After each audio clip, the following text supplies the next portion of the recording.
is my pleasure to welcome back to the show from the three-point conversion from A7B in Sports, Captain Company in the morning, and many, many other things.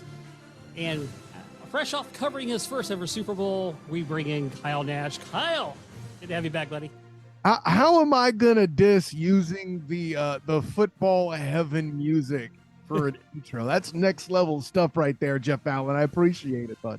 Yeah, you know, I blew my promotional budget on this, so the entire $1.29 from the library. That's right. Yes, exactly. So you covered your first Super Bowl, and I just kind of I thought it would be a unique story to tell, especially from somebody doing this for the first time. So let's kind of like delve into the process. So when did you start to initialize getting credentialed for the big game? Oh yeah, and you know that's one of the things that people don't know about is, like, if you are in a position if you want to meet a lot of international media, the Super Bowl's event is the event to go to, because most of the people, I'm not gonna say most of, at least half of the people there are international media. It feels like, right? If you've seen Cullum from Cork, as he's known on Twitter there, from the Irish NFL show, that's how I met him. Like, I came across guys for the second time that are across the pond and met new ones here at this event too. And it did the whole hoopla, if you will. You know, I've done a video of this that's on the Hilarity by Default YouTube channel there. Bing! As you know, in the sports symposium, I talk about the Super Bowl being this big event, and I go on describing it for a minute and a half without even using the word football. Like, this is that kind of event, Jeff, you know. So I think that's the stuff that most people don't really know about. So because that's the case, then it's literally a worldwide affair, as it is. They ask for you to start trying to apply in October. So keep in mind, the game happens in February now, and you're happening at the beginning of, like, well, late fall, right, is when you're applying. That's what it boils down to. So yeah, that really is what kind of got it started. You know, and that's just to do Radio Row and things like that. Now, what got me into the game itself this year versus when I went to LA, I'm assuming it's because I'm a full season credentialed member of the Jags with my coverage, you know, for A7B in Sports and the three-point conversion. Bing! But there, he's got the bell. Okay, I wanted to remember the gimmick. But yeah, that was kind of the difference there. So the way it actually worked out too, like, you know, wow, you were in the press box there at the Fiesta Bowl. Well, it's not the Fiesta Bowl, it's State Farm Stadium. I call it the Fiesta Bowl because that's the first thing it was when I covered it, with UCF and LSU in the infamous Joe Burrow game, for those of you who know your UCF history, and Joey Connor there, you know, baptizing him, so to speak. But I was not in the press box during the game itself immediately. I was in the media workroom, which is kind of outside the perimeter of the stadium. It's like a portable building they set there for the kind of spillover media, because there's so many people trying to get into this thing. When I get into the stadium is around the fourth quarter to get set up for post-game press conference and things like that. Obviously, the media tent has vast resources through which to observe the game itself. But yeah, so as far as how it started and what the event actually boiled down to, and what my experience was, that's really what it comes down to. So it was great. Don't get it twisted, but I don't want to portray that I'm this, you know, that you're going to see me handing anybody a Lombardi trophy or anything like that. So you start the process in October, and again, the affiliation with covering the Jags is a big thing that I'm sure carries you over the line with that. But, you know, this game has evolved now to where, you know, it's not just the traditional media anymore. It's podcasts, it's live streams, it's, you know, influencers, you know, as part of the process. So, I mean, the size of the circus is definitely, you know, almost bigger than the game itself. You know, I remember a day when they talk about it being 3-ring circus was a big deal for Barnum and Bailey. Rings? How many rings? The Olympics doesn't have as many rings as what's being run here. Look, goodness gracious. Like, opening night is they have their fan, kind of a fan fest, a giant pep rally, if you will, where there's a stage that they had set up in the middle of the Suns arena. Okay. And they have podiums that are just below this stage that everybody's up on, but then also the arena itself is filled out. So you're trying to conduct interviews and do your thing in this limited space that's kind of crammed around the edge of this stadium, almost kind of like how you say, like a front row or a pit at a concert, you know. And then there's still everybody around you there. And oh, by the way, Michael Irvin or somebody from the NFL Network may lean in and decide to talk to one of the guys and completely disrupt the goings on. And then while you're trying to do your interview with somebody else, their voice is there and you got to yell, and it's complete and total chaos. Which is why they have the other availabilities throughout the week. So you could actually, you know, talk to the players a little less impeded. And so, yeah, that's opening night and the fanfare with that on the Monday before the, or excuse me, yeah, Monday before the game. I'm right. Is just an absolute zoo in and of itself. And that doesn't even get to the other events. Like the Super Bowl is a huge networking event for everything NFL related. The hat I'm wearing tonight was an event that I went to. I think it was on Thursday that week.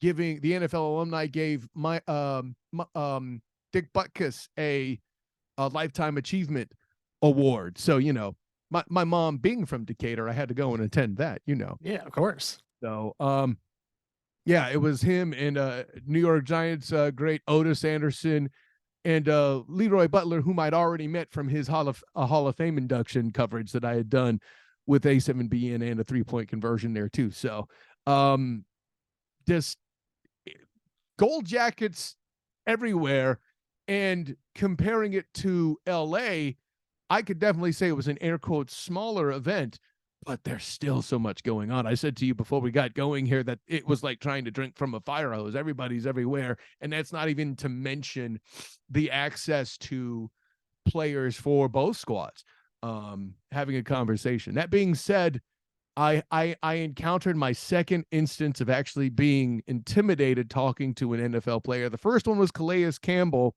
in Jacksonville Jaguar camp before the pandemic.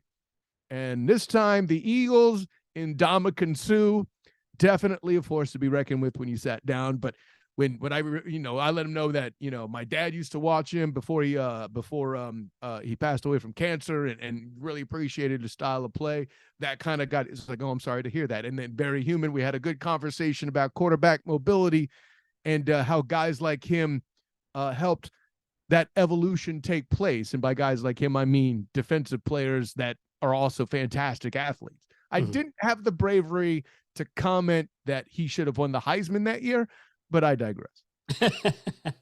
Yeah. So you mentioned, you know, there's just hordes of people, and then you get people that interrupt you. Hope you didn't hang out with Michael Irvin too long during his short stay at the Super Bowl week. But when you talk about the masses and all that, you know, you're also, you can't help but want to interview the people that are interviewing the players too, right? Because there's so many great people and resources at your hand there. And I'm glad you mentioned that too. That on Tuesday they had an event where the Fox media crew were made available for comment, had an opportunity, especially, you know, with the occasion being the first matchup of two quarterbacks of color in the game itself. Like, listen, I had predicted this a while back on not just but wasn't on the Student of the Game podcast, but actually with my good friend Ernest Christian on the Earnestly Speaking podcast. Bing! And then also get another one ready, and also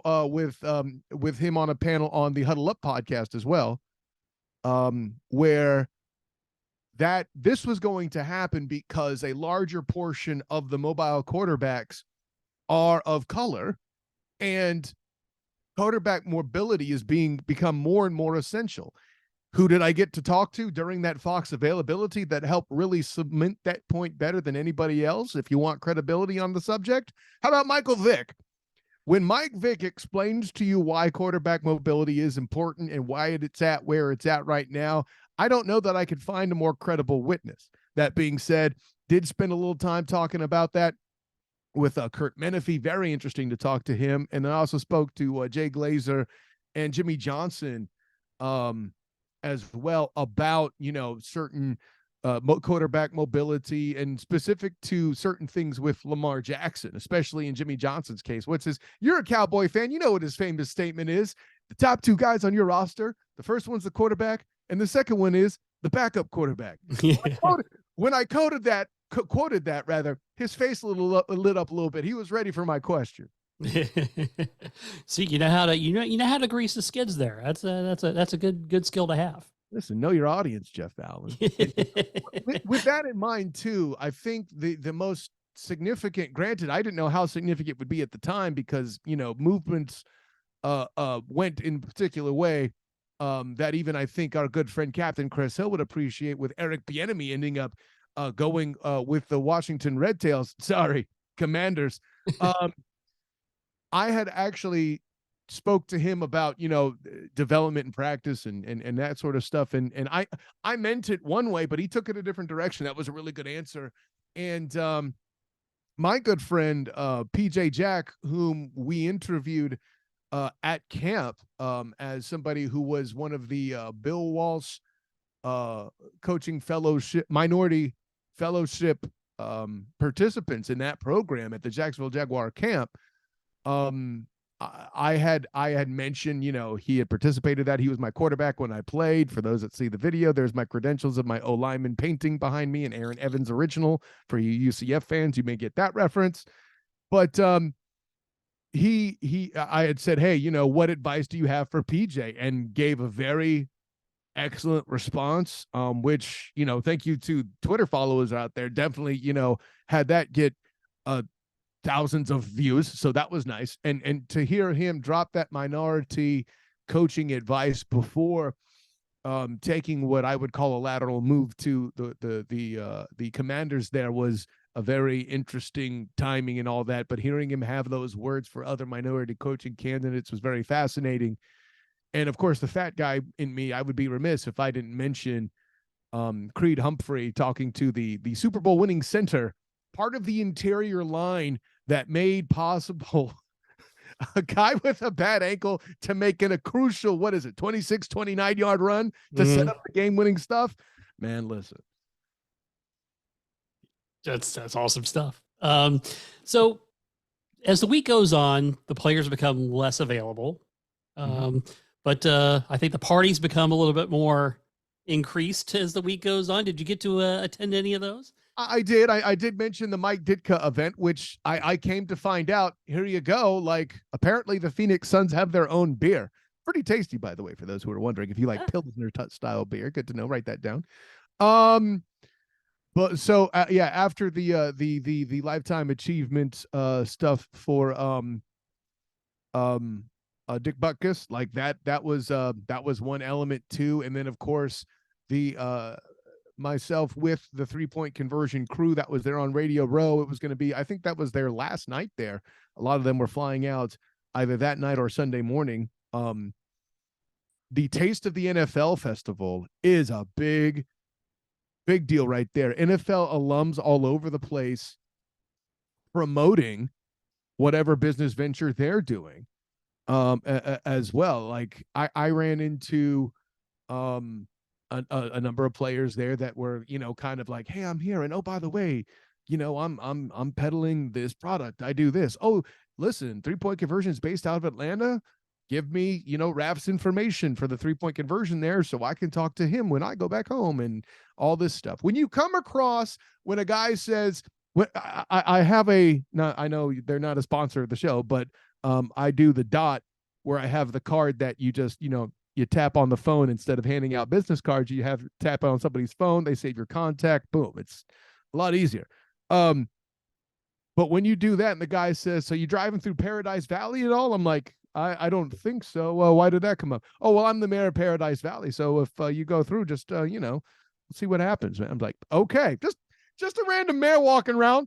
Nothing to see here, So, yeah, man. And not to mention, like, at the Taste of NFL, quality food everywhere. They had, I got to see, I put it up on my Instagram, the SOTG, if you want to look. They were there was an exhibit there where they had some sushi going, and they brought out this huge tuna, and the guy started cutting it. Now, you won't say anything graphic like any fish brains or anything like that, but like, the dude was getting out in a saw and starting to go to work. I thought that was crazy. Not just he literally, this isn't just a fishtail. He once had a fish this big.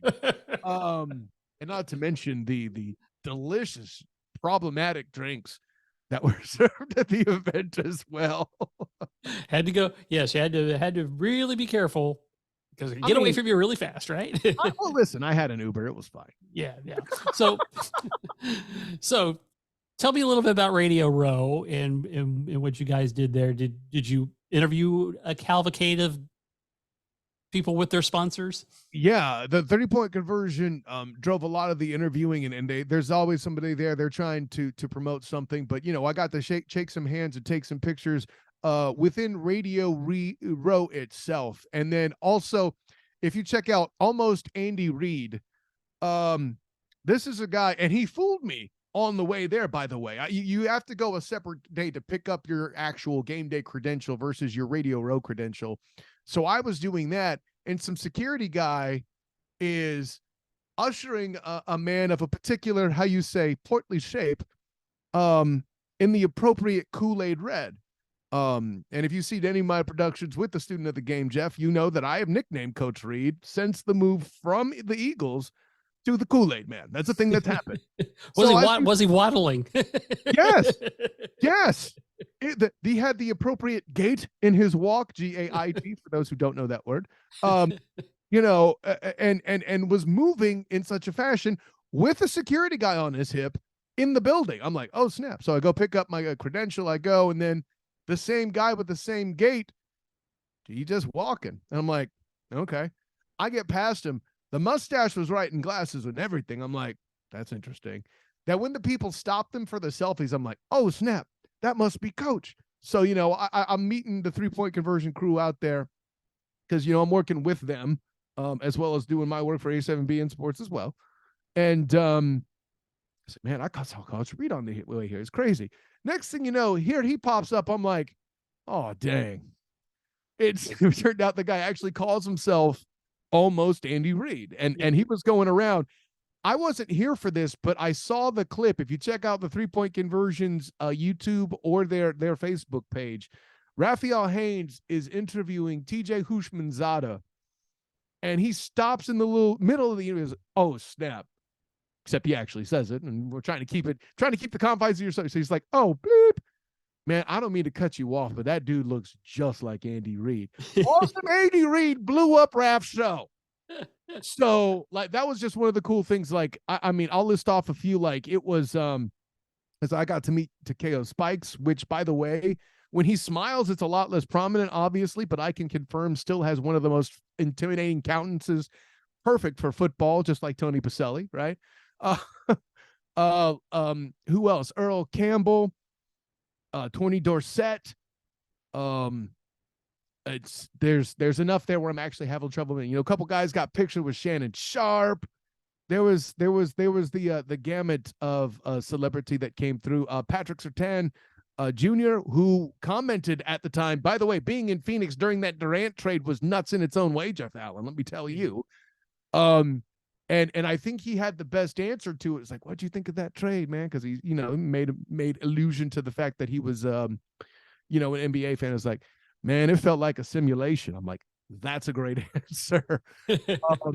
So, and yeah, there was a lot of that going on. Me personally, I got to interview Sean Alexander, his involvement with what is the Cafe Momentum program, which it's a food truck and a restaurant kind of thing where they take kids that need a second chance, underprivileged kids, and put them in a position to succeed in the culinary arts. And the food is in fact off the chain, so they're teaching them something right. You go to the food truck, it's kids serving you, and the food comes out real nice. They even had a vegetarian option to help account for my diabetic nature right now, and yeah, all of it was and talking to Sean Alexander, the biggest thing for me is I'm walking up to Sean Alexander and he says to me, "Oh, yeah, I recognize your face." What? So I said that, I started the interview and I said, you recognize my face. I recognize your face. I use the hit stick with you all the time. You got a kick out of that. But we talked about the program and all that was super fun and how I ended up going to the alumni party with Dick Puckus. So that's a whole thing. Uh-huh. But yeah, I mean, just a very full packed event. And oh, by the way, the game happened to be competitive and close too. So I was there, camped, ready for the MVP and winning coach's speech, and able to provide those tidbits as well to the public at large. What can I say? Yeah. So on Radio Row, is it still majority radio versus podcasts, or is that starting to even up? I think what you'll notice is the biggest difference, Jeff, is everybody now, where they wouldn't have before, has a tripod on the edge of their table filming the experience. So there's a few that don't, and their hair is of a particular color and noticeable spice of salt and pepper in it. But I'm saying it's old guys, Jeff. Yeah, but I got you. But, as I rub my salt and pepper goatee, yeah. So. Oh, whatever. Listen, you've shaved it way too much. I know you hit it. You didn't have to out yourself like that, bro. But no. But the why do you think I'm wearing the hat? But yeah, just there's so many, and the range of people. Like, it's funny. I'm with 3 Point, which is a minority-owned business, minority run and all that. And our table set up right next to, get this, Outkick. That is just beautiful irony and also a display of the diversity of people and types. You will see there. There's a group that had managed to come in. They're all wearing shirts and ties for the first few days from Ithaca College. I connected with some of those kids. I ran into a guy in one of the availabilities that does PA for the Suns. Just so much going on, so many different sorts of people. Annie Agar, who does the funny Zoom calls.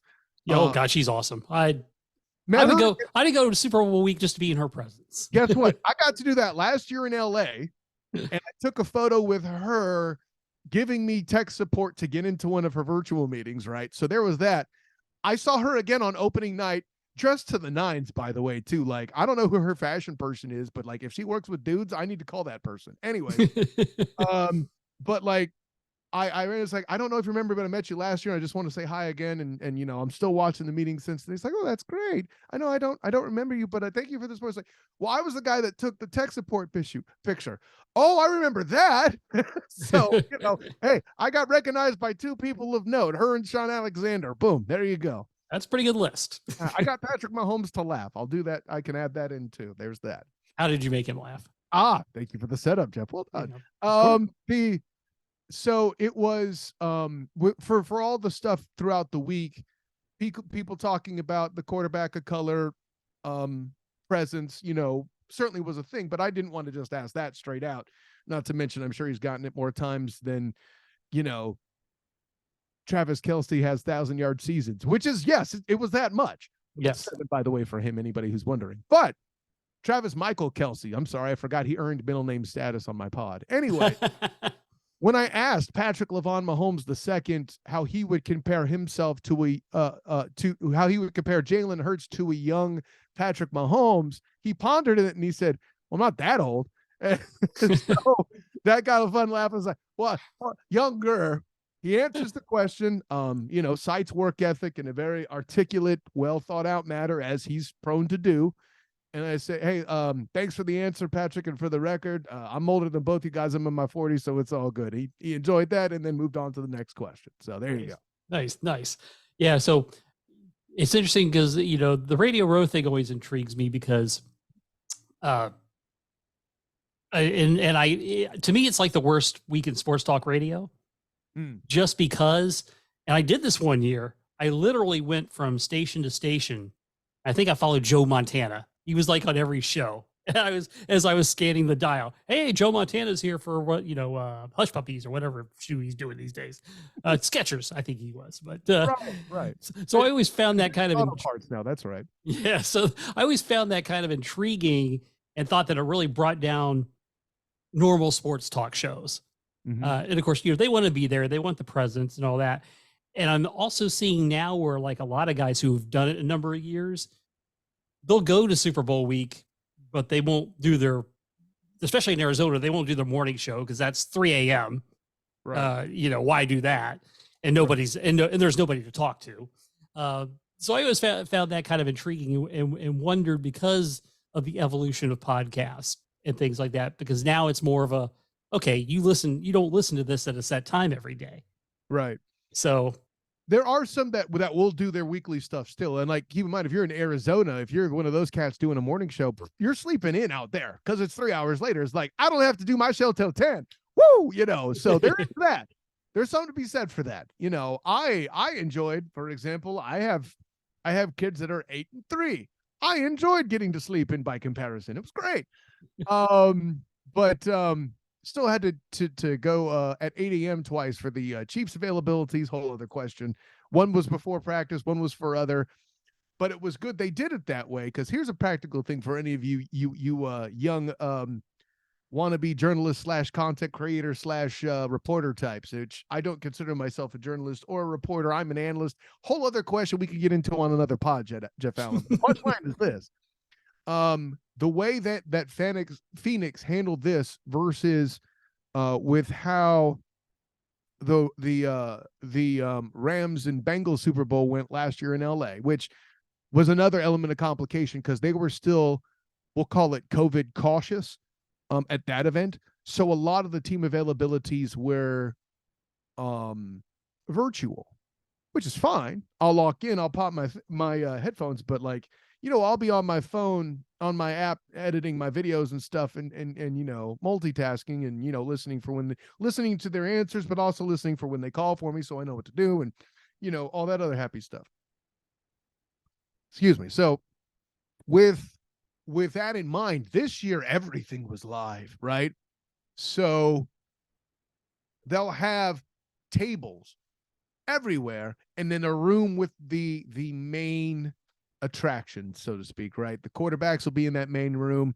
If it's the Chiefs, you're going to have Travis Kelce, and Chris Jones, the major defensive guys, the major offensive guys. For the Eagles, it was Jalen Hurts, and again, all the major guys. And it was the first time, by the way, a center was featured in that that environment. So hey, the power of podcasting making Jason Kelce a celebrity is something special. I got to walk right up to Creed Humphrey and talk to him. By the way, he also agrees that the term skill player is a bit of a slur against us big guys. So we've come together to call it big skill moving forward. Oh, I like that. I like that. Credit to Creed Humphrey. He might, I know all we're hearing about from Nick Wright this week is how he partied with them and all that other stuff. But the punchline is this: Creed Humphrey, if you hear me mention big skill, there is the source. There you go. I think I'm gonna have to adopt that term too. I like it. I had said steal, but he had approved that too. So there you go. By the way, I can't make this up. Dude is sitting there. I know he's not an older guy already. He's a veteran football player, but he's sure not in his 40s. I do not make this up. They're in shorts with white Crocs and white socks. Oh, like, bro. I mean, listen, you're laying back before practice. I'm not going to judge it, man, but listen, you're comfortable. I can't get away with that, but you're a Super Bowl center. F it. Go for it. So yeah, just and again, to have not just the chaos, but have it be where you're surrounded by NFL players. And in that environment, by the way, with the rookie defensive backs that the Chiefs had in place there, that I wanted to make sure got their shot. They picked off Joey Burr twice, rookie DBs, one each, of course, for the guys in question, Jalen Smith and Josh Williams, by the way, for anybody who's wondering. But I wanted to get there. Like, listen, you're a rookie. You just picked off Joey Burr, and then you got to the Super Bowl. What's next after that, y'all? Are you going to suffer from Oz Hakim, who nobody remembers, but was a member of the greatest show on turf that nobody talked about? Right. Right. Like, I know you know who it is because you're a smart guy, Jeff, but it's a little different. So hadn't heard his name in years, by the way, but yeah, good reference by you. Hey, It's the great rookie who got to a Super Bowl thing. I didn't want to go full Dan Marino and depress people, but Yeah. No, uh, I got you. I got you. So take me to game day. yes. So how early do you have to get there? I mean, obviously this is, well covered more than any sporting event on the planet. Maybe World Cup is up there, but take me through the game day experience. From the media perspective, game day itself is pretty damn chill for the most part. Like it starts like the game. So the game is 6 Eastern, right? Mhm. I'm Mountain Time because Arizona does quirky stuff with their clock, whatever. Oh, we don't believe in daylight saving. So sometimes they're 2 hours back, sometimes 3 hours back, whatever. By the way, if you wondered why it was sometimes EDT versus EST, that's why. Yes. Standard time, daylight time, and Arizona has neither, so you just kind of roll with it. But all of the above to say, I didn't have to get on the bus. I think the first bus left at like 11 something or noon. I'm like, listen, I'm sore from walking all over downtown Phoenix. I'll miss the first bus. It's okay. I got to the stadium, I think at around 1-ish, 12:30-ish, which, for context, if the game started here at 6, I usually do 2.5 hours before football in general, be it the Jags, be it UCF, whatever. So, doing the math, I would get there. But considering that I wasn't going into the stadium itself till the fourth quarter, I set up all my stuff in the media workroom, had a little bite to eat, and I just walked around the fan experience. If you want to check out the pictures from it, by the way, the SOTG on Instagram, just scroll down a bit, it's there. But Fox Studio was set up. Got a picture of those guys from further away, actually in the middle of doing their jobs, where I was at close up with them in that Tuesday event I told you about. They didn't say security. That guy's harassing us again, or I mean, I had my shirt and tie on, so they might have thought I was security at first. But, I didn't have the Super Bowl lapel pin. That might have been what would have given me away. No, but yeah, walking around, taking pictures of the different exhibits, and talking to the people and all that stuff. Did a lap around the stadium just to check it out and all its special Super Bowl 57, decor outside the stadium. NFL Network had their open set up, saw that, took a picture of Rich Eisen in incredibly creepy fashion from afar, and just kind of took in the experience around the stadium and watching the fans and, and because I was there that early and I had food, I was hanging out with, my Irish buddy, Colin from Cork, who I mentioned, also his co-host Brian from the Irish NFL show. I'm throwing flowers to everyone here on this show, Jeff Allen. I'm saying it got. Yeah, get the bells in there. There you go. But yeah, there was just so much going on. The writing part became easier as far as trying to do the pre-writing. Now the game was so close and out of control, it was a little harder to write at the end, but hey, that's a first world problem, right? Yes. So, but yeah, all of that was getting to the game itself is just a matter of sitting on the bus and being gravy. And like the extra time during the day for me, I managed to soak up all the water I was trying to drink from the proverbial fire hose, sending out all the various video clips. And I think I had intended to write one more article leading into it, but with all the interviews and stuff I did only write the one article showcasing, hey, no one's talking about this Chiefs defense, which they weren't. That's why we were talking about Jalen and Josh there, I had mentioned. But yeah, so then, once the game got started, listen, I'm in position there, I'm tweeting, I'm doing all that. And then when the fourth quarter came along, by then the Eagles were up by 2 scores. I'm like, well, listen, it's not out of pocket, but it's rough. So, Colm and I decided to go over to get set up for post game. Assuming it being an NFL facility, we'd still have a way to see the game. Well, that was his own struggle. That's okay. While we were walking over there, we actually were watching the live game itself. It took a quick click of that with my phone to see that too, but I actually got to watch some of the game in the stadium from afar while trying to find where to go towards the end of the game. and actually saw the air quotes controversial call, which is hard for me to call a call controversial when the player admitted to doing the infraction in question. But that's a whole other, but it's scripted, Jeff. Anyways. Oh God, don't get me started on that. And listen, as an aside from that, I don't know how much XFL you're planning to talk, but I will say this: the XFL has gotten official review right. When you're in a place, when I appreciate what you're doing, and it's Dean Blandino that's doing it, that should tell you everything I need to know, or you need to know, I should say. I'm not following Dean Blandino. Anyways, he's a nice enough guy. Anyways. Yeah, so you're getting the post game hookup going. Yeah, and I got that set up. I even took a picture. I got there early enough where I could take a picture at the podium in fashion. And yeah, was there to absorb, to officially hear that Andy's like, "F you guys, I'm staying. I'm not retiring." And to absorb post game Patrick Lavon Mahomes II. And by the way, for anybody who thinks that the injury is fake, listen, watching him struggle to get up and on the stage, he's either a real good actor or he was hurt.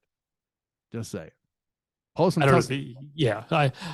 Conspiracy theories abound. They were there. Somebody actually asked him what anti pain stuff did you get in the halftime. It's like, I didn't get any painkillers, man. Sorry. I might just be that awesome. Yeah. How about that? What a concept. So spectacular game nonetheless. And the Chiefs have achieved some pretty remarkable standards here in the 20s as a franchise, and they look like they're built to be around for a while. I mean, listen, the Patrick Lavon Mahomes II is a thing that's been a thing for a while. He's had middle name status for some time, and let's be honest, the only reason he hasn't been in every Super Bowl, in a Super Bowl every year he's played comes in these forms: Dee Ford offsides, because Tom Brady threw the game-losing interception, and darn it, as long as I live, I'm going to do what I can to make sure it doesn't get forgotten, right? And as Keegan Michael Key said at last year's NFL Honors, which you done messed up if Keegan Michael Key's talking trash on your football skills, to your tight end, by the way, Travis Michael Kelsey, right? We said, I believe he said at the time that Patrick Lavon Mahomes II had forgotten how to play football when he lost the game that would eventually propel Joey Burr and the Bengals into the Super Bowl that year. So all that to say, could have been there all 5 years. Dee Ford forgetting how to play football one game, one half actually, for that matter. Yeah. So, no, there you go. No, they are definitely a story, and and a lot was made of trading Tyreek Hill, but look what they did. They decided to build more for the long run and get some cachet back. They stocked up the draft picks and they utilized them well. Listen, buddy, here's what I'll tell you. If I know that the story of The Godfather takes place in New York and all that, but if you flip them all into tank tops and flip flops, somebody there went up to Kansas, or to Tyreek in Kansas City, and for Tyreek, I should say, to Kansas City, and said, "We're gonna make you an offer you can't refuse." It's kind of like what the Texans did with Laramie Tunsil, all that. And look at no one's talking enough about the Chiefs' defensive draft. And this is what I kept trying to scream about people. Oh, Tyreek Hill, they're in big trouble. Oh, shush. Like, no, that was never a thing on my show anyway. And listen, you want to know if anybody is mad about Patrick Lavon Mahomes II, especially in the media, first of all, stop it. But second, if you're insisting on continuing to be mad about that, it's your own fault for making Tyreek Hill a big deal. Yeah. Well said. Well said. So you mentioned the XFL. So the Guardians got kicked off last week and lost their first outing. So tell me about the XFL and the Guardians, and go a little bit more into the replay situation. Oh, sure. And I mean, listen, as far as the Guardians struggles in the first week there, like there's a reason that what media let's say forecasting was out there. Everybody likes doing tiers and rankings when they're entirely inappropriate. So why wouldn't you do it for the XFL? Hey, listen, they're looking for clicks, and rightly so. I think I saw each game did around 1 million in viewers. Some games more, some games in the 900,000s. Okay. Yeah. So, and that's on ESPN Plus, by the way. It's not like they were, I some of the games were on ABC, in fairness. That being said, the Guardians in particular, their quarterback situation was going to be a tough one, right? DeAndre Francois, whatever, and Dormandy were doing their part. They got Paxton Lynch late, and he came out and struggled. And I know it's trendy to make jokes about the fact that he's the only player to have been benched in the CFL, XFL, and NFL, and I think possibly the USFL as well, all at the same time. So, maybe the AAF. Yeah. He wasn't in the AAF, but I can appreciate why you asked. Yeah, I that they left the early NFL quarterback benching to Johnny Manziel in his case. Yeah,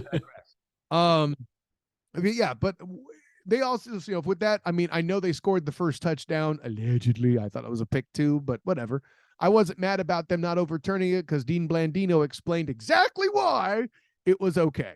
And I was comforted by that. This is me propping the official review process again, but whatever. The defense did get settled in later, but when you're a defense playing together for the first time, basically 5 weeks of practice, no preseason games, right? And all sorts of other quirky things coming up. They came out the gate, the offense a little slow, turned the ball over some. The defense gave up some big plays. The hole got dug big. Now, by the end, they kind of got settled in, got a couple picks, talked to Jacoby Jones, 3 tackles, 2 sacks at the defensive end position. And he said in his mind, it was just about, getting patient and waiting to get his opportunity. Well, you got opportunities late in the game, and that's a good thing. But listen, when you dig the hole that big, especially when you have a first-year head coach in former Packer / FSU great Terrell Buckley versus Wade Phillips, who's been a head coach and a coordinator at successful organizations. And also the thing I credit him for that not enough people do is being the guy responsible for getting J.J. Watt drafted to a particular franchise. Like, that's a tough that's your first coaching gig to battle in a I'm going to say a minor league, right? That's tough, man. That's tough. Yeah, no question about it. And I think the point about the replay, I love the transparency of that. That to me is beautiful. I don't think the NFL will ever do that because I'm afraid people would hear circus music in their head. If nothing else, it'll force them to clean it up. Like, it would be the Gilligan's Island theme or something. Yeah. So, I mean, I would rather at least see an act of decisiveness in that situation where, okay, we take a short amount of time, we analyze this quickly, here's our call. And yeah, I can live with them being wrong as long as they're, what's the word I'm looking for? As long as it makes sense, frankly. Yeah. I mean, just the, not just the wishy-washiness of what the NFL and a lot of the other major sports have become. Yeah. Some of these on-field explanations you get because, the refs, like, not everybody's going to be Ed Hockley. Like, because let's be honest, half the time you forgot what the call was because he was showing you tickets to the gun show, But by the way, he was a lawyer. I still don't get yes. that. Anyway, well, the way he explained calls, yeah, you could tell he was a lawyer. well, the way he explained it, well, yeah. Yes. I mean, there was some legalese, but like, how does a lawyer get jacked like that? I want to be a member of that country club. Good God. You know, what is it? They say that if you're in law, if you have the facts, pound the facts. If you have the law, pound the law. If you have neither, pound the table. Good God, I hope there was never a case where Ed had either. He'd be breaking furniture. Yes. But that's a heck of a segue. Anyways, but no. So I hear what you're saying about the decisive aspect of it. But here's the part too. Like people talk about, oh, you need to shorten the game. If I'm engaged, does it really matter? Right? That's the part. It's not so much disengagement or that the games are long. There are Lord of the Rings movies longer than football games, and the nerds aren't complaining. I'm just saying. Yeah, I think to me, it's not so much about shortening the game; is shortening the stoppages in the game. Right. That to me is the issue, because you know we look at these things at home, and okay, well, clearly that's not a catch, and they're deliberating for time and time until time ends on that. Yeah, that's really what I would like. Would like to see it just get to it. When stadiums are literally playing the Jeopardy theme, Yes, during the deliberation, that confirms your point more than anything we could say, Jeff Allen. And see, that's the good thing about the process. At the very least, yes, there's a stoppage. Yes, I hear Dean Blandino say stop game. It doesn't discourage me. I'm like, what's he going to say? I've never cared this much about what Dean Blandino, Mike Pereira, or any of these rule analysts have had to say.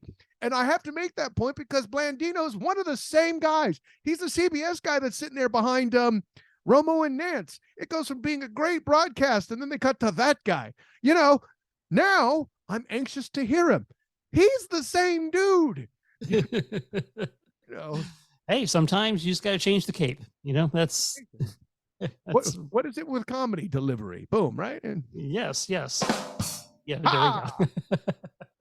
Well, Kyle, hey, I always enjoy having you on the show, and again, thank you for taking time to take me through the walk down the Super Bowl coverage. I think that was, I like the making the soup stuff. Yeah. So that's always, to me, that's always entertaining to hear. Oh, listen, I am honored to just be in a position to be the chef in question, and I would be remiss if I did not thank you for the stroking of the ego that was this experience. Well, that's what I'm here for. When it all comes down to it. I'll let you go out to the music too, man. I love it. Yes. Kyle, thanks again, man. Always appreciate it. Always an honor, joy, and privilege, and something I never thought I'd do with this music in the background. Thank you very much, Jeff, and until next time, class dismissed.